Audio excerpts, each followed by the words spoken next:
Hello friends, good afternoon. जय साई राम। बड़ मन नमस्कार सामन पोषार आसने भल पाइबार मुझे अंजना स्वागत कर चैनल सम्बलपुरी ब्लॉग के। बहुत दिन पर हमें ब्लॉग छाड़ुछे सर्टे ब्लॉग है।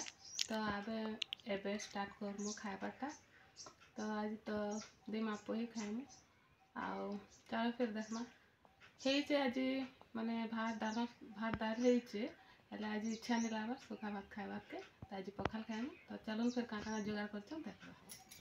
तो देखिए पारे यहाँ देमा पर यहाँ पखाल आपर बैगन माने बेसन देख छना हो पापड़ आपर देखुन यहाँ बीन्स आलू भजा आटा हूँ पातल घाटा इटा के आम ए चिटकी देमा टिके थीर देमा आउ चिटकी देमा आपण मैंने खाई कि नहीं जे बतावे मोर है।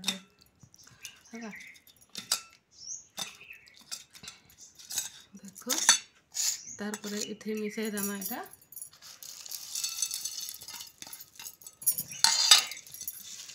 बनता चिटकिले बहुत ही टेस्टी लगसे। आपण मन को केंता लगसे जे कमेंट निहाती भावे बतावे। देखो टिके टेस्ट करमा केंता लागुछे जे बहुत बढ़िया लगुछे। आ पखाल खाए तो मस्त ही लागबा।